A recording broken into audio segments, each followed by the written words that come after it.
I would like to ask the panel a question that is close to my heart. With further cases of equine infectious anemia seen in the UK this year, how can we better protect our horses from the growing threat of exotic disease? Would you mind picking that one up?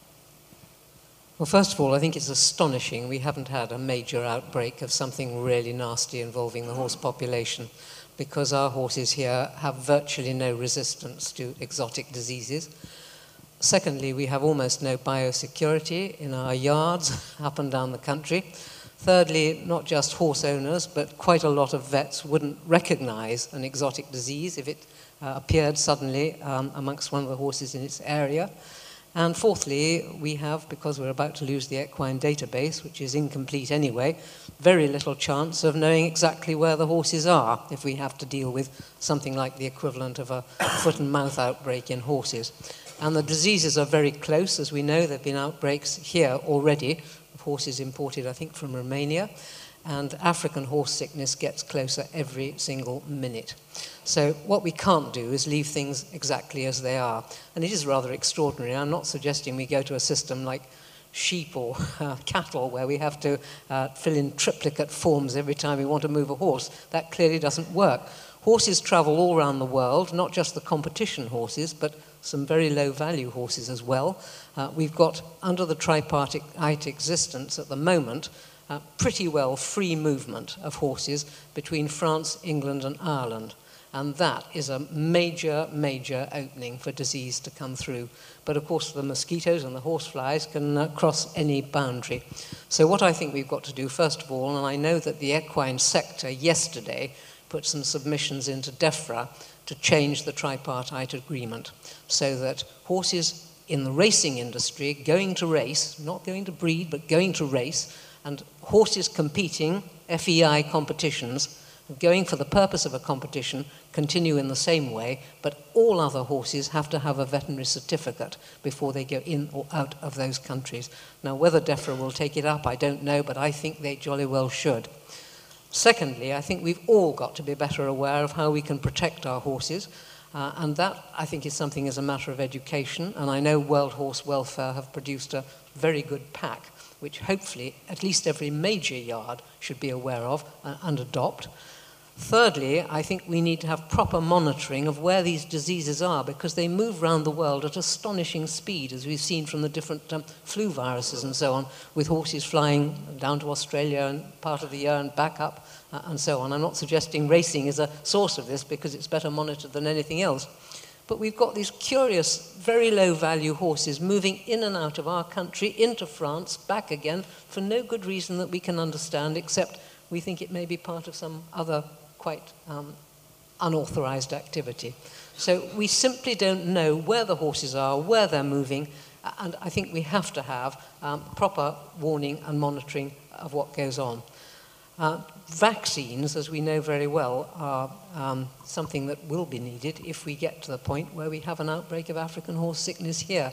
And one of the things we ought to be doing now, and I think DEFRA is already onto it, I know some of the horse sector are making sure that those vaccines will be available in sufficient numbers once we get the outbreak. So at the moment we are not in a state of readiness, but some people are alerted and a lot of work is going on. Let's hope it's in time.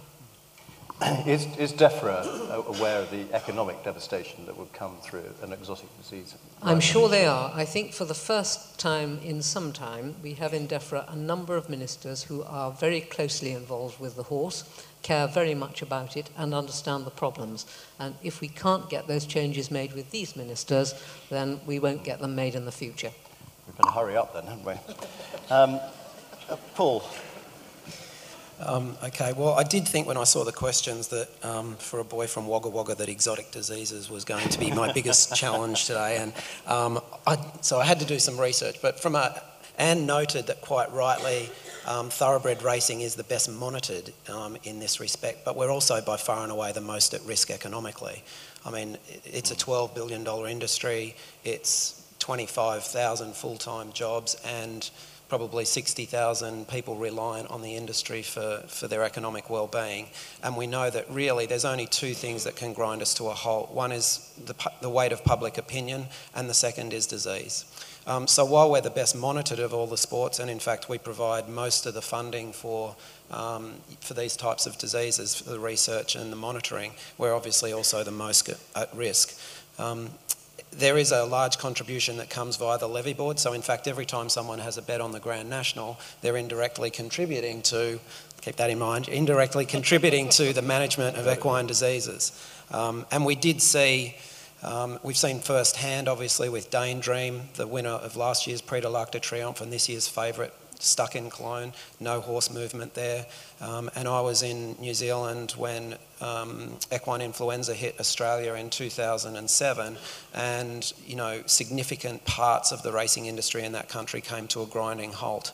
Ultimately, that was I guess a lapse in quarantine procedures, but it did show the impact that disease within the equine community can have on racing, and that was a $700 million impact on the industry out there. So people have left that industry now, never to come back. So, it's always high on our radar, but I've got to say, in part it links back to the overbreeding and the risks that exist in other equine sectors within the country that, in a way, I guess, not to place ourselves above the other equine sectors, but in a way, economically, we're most at risk. And this is one area where both affect each other, actually. So absolutely. Yeah. Okay. Lucy. Oh, well, this is another very important area that we've spent quite a bit of time looking at in Horse and Hound. And Richard Newton, in fact, joined a big sort of discussion that we held and wrote up, made an article out of on this topic. And the thing that really struck me from that discussion then was that disease control starts outside your back door. And while we've spoken a great deal about government level and horses being imported and exported, that's all absolutely true and important. But people are very ostrich-like about the nuts and bolts of disease, about equine influenza, about the possibility of strangles spreading. We're not terribly good as a horse-owning population at keeping things up to date. Very few yards have a disease plan in place or quarantine new horses when they join the yard.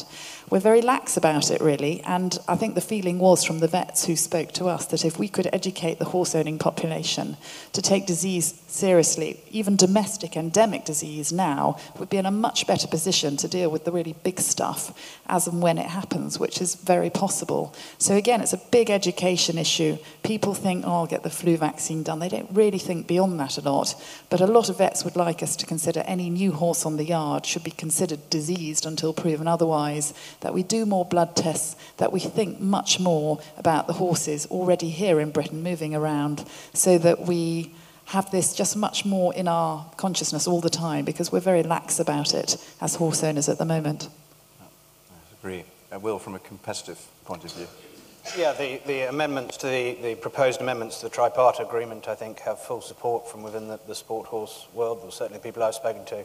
But also looking at the work the FEI is doing. This isn't a sort of celebration of Ingemar, I hasten to add, but the FEI are working very hard to identify the sport horse population as a clean population, and that needs work from within, and that's working with racing to make sure that we show ourselves as a clean population, and then getting that status internationally around the world, that acceptance that the sport horse population can be seen as a clean population, and so that the increased legislation around that doesn't impact on a clean population, but does restrict, for want of a better word, the not so clean population. I think we shouldn't turn our eyes away from those that might be considered non-sexy. So I understand that there is an amount of concern amongst the veterinary world about flu vaccines, and that this needs looking at in the very near future and reviewing. And we shouldn't ignore the threats of such diseases as strangles, which exist throughout the country. And we shouldn't let the high-profile sexy diseases, which we must look at. I'm not saying we shouldn't, but that shouldn't cover up the work that needs to be done on the other areas. So it is an area where a great deal of work needs to be done and is being done, but I do make one plea, and that's that we don't end up perhaps where we have with transport regulations, which is where those that actually do love their horses and take cleanliness very seriously are the ones that are getting pulled over on the side of the motorways by a certain agency who we can't actually get to come and talk to our top riders and say what the rules and regs should be.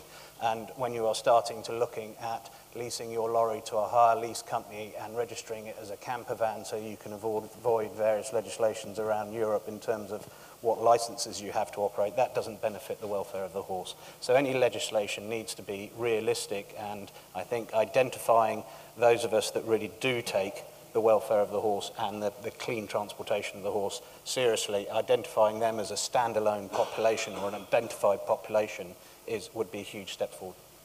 Yeah, thank you, Will. I mean, it bears a thought, doesn't it, that if an exotic disease had arrived on these shores in April this year, what that would have done to our Olympic prospects.